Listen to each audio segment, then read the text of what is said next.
11h, Europe 1 Culture Média. Philippe Vandel. Notre seul concurrent dans cette industrie, c'est le sommeil. C'est pas moi qui dis ça, c'est le patron de Netflix, Reed Hastings. Évidemment, on pense à la version 2022 du temps de cerveau disponible, expression de l'ex-patron de TF1, Patrick Lelay. Netflix, vous connaissez cette plateforme pionnière en matière de séries et de films à la demande par abonnement. Netflix, en 2020, c'est 200 millions de clients et 25 milliards de dollars de profit, quand les cinémas comptent environ 25% de spectateurs en moins qu'avant le Covid. Personne n'aurait pu prédire un tel phénomène, pas même le boss. Le paysage audiovisuel, je ne vous apprends rien, change à vitesse grand V. Et avec lui, nos habitudes de consommation de contenu. Non, on ne dit plus des programmes, on dit des contenus. Mais quels sont les effets de la puissance, voire de la toute-puissance de Netflix sur nos vies? Quelles sont les conséquences du succès de Netflix sur le cinéma? Et en quoi Netflix a changé notre rapport à la création culturelle? Est-ce qu'on peut parler d'aliénation comme le fait Romain Blondeau? On va lui poser la question puisqu'il est avec nous. Bonjour. Bonjour. Bonjour Romain Blondeau, vous êtes ancien journaliste, aujourd'hui producteur, vous êtes surtout l'auteur de ce livre, Netflix, l'aliénation en série, qui vient de paraître au Seuil dans la collection Libelle.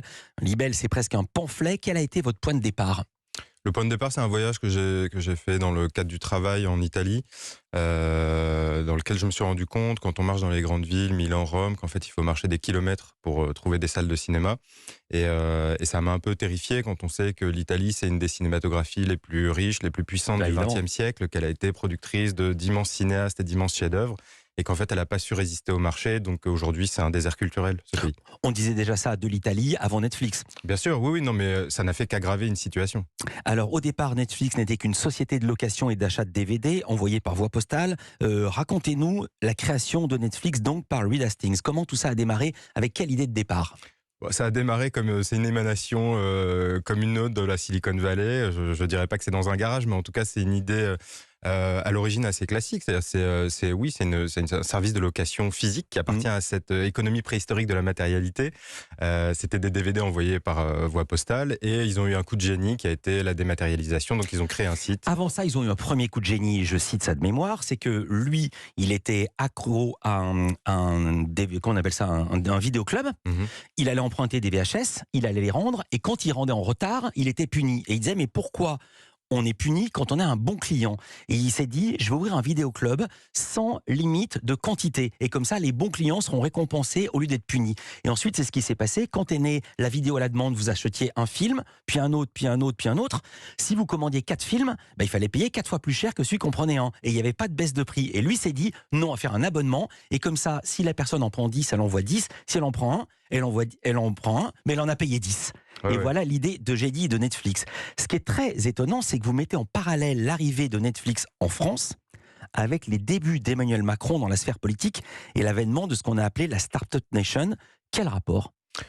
Concordance des temps, déjà. C'est-à-dire qu'ils apparaissent à 2 semaines, très exactement, dans le paysage médiatique français. Ah non, mais c'est pas un rapport philosophique, ça aurait pu être la Euphraste Tagada. Et ensuite, concordance des philosophies économiques.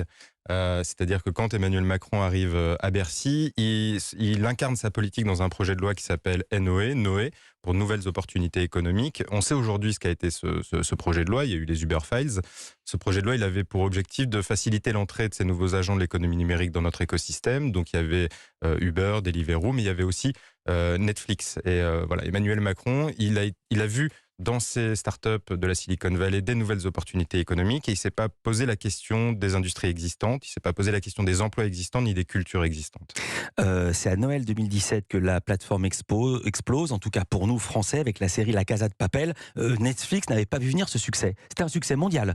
C'est un succès mondial, c'est vrai que c'est un peu accidentel. Alors ils doivent avoir un génie au service des acquisitions, mais la série avait déjà été diffusée en Espagne où elle avait reçu des critiques extrêmement mitigées. Et Netflix rachète la série, la reformate pour correspondre à son modèle des linéaires et elle le lance sans campagne marketing particulière et ça va être un succès pop culturel mondial. Je pense que ça va rencontrer quelque chose dans l'époque, quoi. C'est-à-dire c'est un film de casse, de revanche sociale, un peu comme une série de casse, de revanche sociale, un peu comme ce que sera Squid Game ou Lupin. Donc ça a rencontré quelque chose d'un imaginaire d'époque, mais c'est un succès accidentel. Lupin, c'est différent. C'était avec Omar Sy qui était une énorme vedette et un gros budget. Peu à peu, Netflix délaisse les auteurs et c'est là où c'est très très intéressant. J'ai découvert quelque chose grâce à votre livre. Netflix délaisse les auteurs et impose un modèle de création grâce à une bible de 69 pages intitulée, Creator Workshop et EMEA, peu importe. Qu'est qu'est-il écrit à l'intérieur de cette Bible de 69 pages? C'est une Bible un peu informelle qui existe par continent et qui est destinée, qui a été distribuée notamment en France à des producteurs, à des auteurs indépendants qui voulaient travailler avec la plateforme. Et dans cette Bible, on voit des indications pour la caractérisation des personnages, pour la gestion de l'intrigue. Par exemple, un spectateur, on sait si un spectateur va regarder, un spectateur décide de regarder une série ou pas dans les 5 premières secondes du premier épisode, où rien n'est plus important qu'un personnage. Et c'est pas bien? C'est pas bien de soigner le début? Je veux dire, Proust a mis 20 ans pour choisir longtemps je me suis couché de bonne heure, donc Proust aurait le droit et Netflix aurait pas le droit de bien choisir son intro. Bien sûr que c'est bien de choisir le début, et d'ailleurs Serge Danet disait à peu près la même chose, c'est-à-dire qu'il décide si un film est un bon film ou pas dès son premier plan, donc bien sûr que c'est bien, mais si vous voulez, vous voyez bien aussi, je comprends votre question. Non, je veux savoir ce qui vous gêne là-dedans. Vous voyez bien, ce qui me gêne là-dedans, c'est que ça ne produit que du formatage, c'est-à-dire qu'en fait, évidemment que c'est bien de soigner son début, mais d'en avoir des normes, d'en faire une norme, d'en faire un code applicable à toutes les séries, à toutes les langues, à toutes les expressions, ça produit du formatage. Ouais. Quoi d'autre comme formatage? Parce que le fait que ce soit pas chiant, on est tous d'accord avec ça, on signe tous pour ça. Mais quoi d'autre? Qu'est-ce qui vous gêne dans le formatage? Il y a d'autres exemples que le début. Définition le chiant, déjà. Définition le chiant, définition de notre rapport à la durée, définition de notre rapport à ce qu'est un propos dans une série. Moi, j'ai pas besoin, quand je regarde une série, qu'elle ait un enjeu visible toutes les 5 secondes. J'ai pas besoin qu'elle procède comme ça par information illustrée. Moi, parfois, je peux aimer dans une série, dans un film, qu'on prenne son temps, qu'on monte pas tout en cut. Enfin voilà, il y a des formatages formels, narratifs, voilà. Romain Blondeau, vous êtes producteur, il faut jamais insulter l'avenir. Après ce livre, comment ça va se passer si un jour vous voulez produire et aller voir Netflix? J'insulte pas l'avenir, moi je fais plutôt un éloge du présent, c'est-à-dire que quand je fais ce texte, je le fais pas contre Netflix, je le fais plutôt comme une adresse à la fois aux spectateurs de ma génération et à la fois au pouvoir public. Merci d'avoir été avec nous, Romain Blondeau. Je rappelle Netflix, l'aliénation en série, est-ce que ça veut dire du cinéma? Parce qu'évidemment, on n'a pas pu tout évoquer dans cet entretien. Merci d'avoir été avec nous en direct dans Culture Média. Nous, on se retrouve dans un instant avec la journaliste et reporter Océane Le Rouge qui réalise un documentaire sur un sujet assez rare. C'est intitulé Contraception masculine, la révolution du caleçon. On en parle dans un instant sur Europe 1. Philippe Vandel,